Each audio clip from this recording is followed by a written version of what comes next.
Venkateswara gold తాకట్టులో ఉన్న మీ బంగారాన్ని విడిపించి కొనబడును.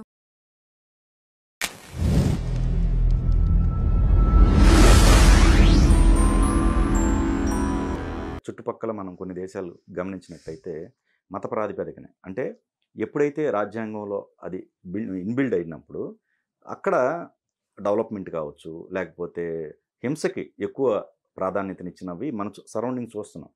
ఇప్పుడు అదే ఇది గనుక మన రాజ్యాంగంలో ఇది గనుక ఎంటర్ అయితే మరి రేపు చాలా మార్పులు జరగవా? ఇంత స్వేచ్ఛ ఉంటుందా?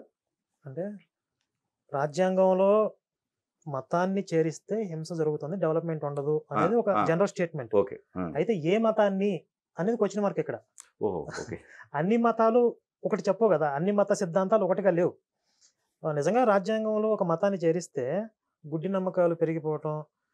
మొన్న పాకిస్తాన్లో పోలియో గురించి ఒక వార్త వచ్చింది సోషల్ మీడియాలో. పోలియో డ్రాప్ చేస్తున్నటువంటి పర్సన్కి చుట్టూ 4 గన్మెన్స్ రక్షణగా ఉన్నారు. ఎందుకు అని అంటే పోలియో డ్రాప్స్ అనేది ఒక సాతాను ప్రక్రియ, లేకపోతే వాళ్ళకి ఏదో హరామ్ అంటారు కదా, అది ఆ క్రియ అది. కాబట్టి పోలియో డ్రాప్స్ వేయకూడదు అని చెప్పి ఒక మత బోధ కూడా అక్కడ వాళ్ళకి బోధించాడంట. అందుకని పోలియో డ్రాప్స్ వేసే వాళ్ళందరినీ చంపేశారు కొంతమందిని. అక్కడ పోలియో పూర్తిగా పోలేదు. పోలియో రహిత పాకిస్తాన్ కాదు, ఇప్పుడు ఇంకా ఉంది. ఎందుకంటే మతం కారణం అక్కడ. అందుకని పోలియో డ్రాప్స్ వేసే వాళ్ళకి ఒక 4 గన్మెన్స్ని పెట్టాల్సి వచ్చింది. అంటే మత విశ్వాసం బలంగా ఉంటే అలాంటివి జరిగాయి. కానీ ఈ హిందుత్వం అలా కాదు కదా. హిందుత్వంలో స్వేచ్ఛ అంటే ప్రశ్నించే స్వేచ్ఛ, లేదా వాళ్ళు ఏదైతే ఒక భావ వ్యక్తీకరణ చేయాలనుకుంటున్నారో, ఒక విశ్వాసాన్ని వాళ్ళు అనుసరించాలనుకుంటున్నారో ఆ విశ్వాసాన్ని స్వేచ్ఛగా అనుసరించేటటువంటి వెసులుబాటు ఆ వ్యవస్థ ఇక్కడ ఉంది. ఎందుకంటే భిన్నమైన సాంప్రదాయాలు అంతర్గతంగా ఉన్నాయి. ఇప్పుడు ఒక భిన్నమైన ఆలోచన వస్తేనే దాన్ని కుదుట్లోనే చంపేస్తాం, అనగదొక్కేస్తాం అనే మనస్తత్వం కాదు. అలాంటి తత్వం హిందుత్వంలో లేదు. అందుకే షణ్మతాలు అనే 6 రకాల మతాలు ఆల్రెడీ మన హిందుత్వంలో ఉన్నాయి. అలాగే నాస్తికత్వాన్ని కూడా ఆమోదించినటువంటి హిందుత్వం అది. నాస్తికత్వాన్ని కూడా ఒక సిద్ధాంతంగా గుర్తించి మీరు దీన్ని ఏ ప్రాతిపదికన నాస్తికత్వాన్ని ప్రతిపాదిస్తున్నారు, మీకున్న ఆధారాలు ఏంటి అని వాళ్ళతో కూర్చుని చర్చలు చేశారు. కొన్ని మతాల్లో చర్చలు చేయరు, తలలు తీసేస్తారు. కాబట్టి మత స్వరూపం, మత సిద్ధాంతాలు ఏంటి అనే దాన్ని బట్టి మనం ఈ క్వశ్చన్ వేసుకోవాలి. మతాన్ని చేరిస్తే అణచివేత వస్తుందా, డెవలప్మెంట్ ఆగిపోతుందా?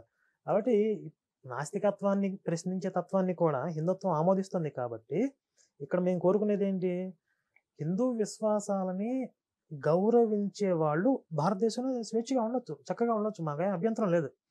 కానీ ఇప్పుడు 100 కోట్ల మంది హిందువులు ఉన్నారు భారతదేశంలో. సుమారుగా 100 కోట్ల మంది హిందువులు విగ్రహమూర్తుల్ని ఆరాధిస్తారు, అవునా? మనకి ఎన్ని లక్షల దేవాలయాలు ఉన్నాయి. ఆ దేవాలయాల్లో మనకి దైవం ఆయన యొక్క వాస్తవ రూపంలో మనకు లభ్యం కాడు. కాబట్టి ఒకవేళ ఆయన యొక్క యథార్థ స్థితిలో ప్రత్యక్షమైన చూడగలిగేంత సామర్థ్యం మనకు లేదు. కాబట్టి ఆయనకి ప్రతినిధిగా ఒక విగ్రహమూర్తిని చేసుకుని ఆ స్వామికి డైరెక్ట్గా మనం చేయలేని ఉపచారాలు ఈ విగ్రహమూర్తికి చేసుకుంటూ ఇవి నువ్వు తీసుకో అని చెప్పి మనం ఆయనకి నివేదన చేస్తాం. ఇది ఒక శాస్త్రీయమైన పద్ధతి, మన విశ్వాసం. దీనివల్ల ఎవరికి వచ్చిన నష్టమే లేదు కదా. కానీ విగ్రహారాధన వ్యభిచారం అని మైకిల్లో చెప్తారు. వాడికి ఏంటి నొప్పి? ఇప్పుడు వాడి ఇంట్లో దూరి వాడి ఇంట్లో విగ్రహాలు పెట్టి ఆరాధిస్తున్నాం. మన ఇంట్లో మన విగ్రహాలను పెట్టుకుంటున్నాం కదా, మన మూర్తిని మనం ఆరాధన చేసుకుంటున్నాం. కానీ విగ్రహ ఆరాధన వ్యభిచారం అని మాట్లాడతాడు.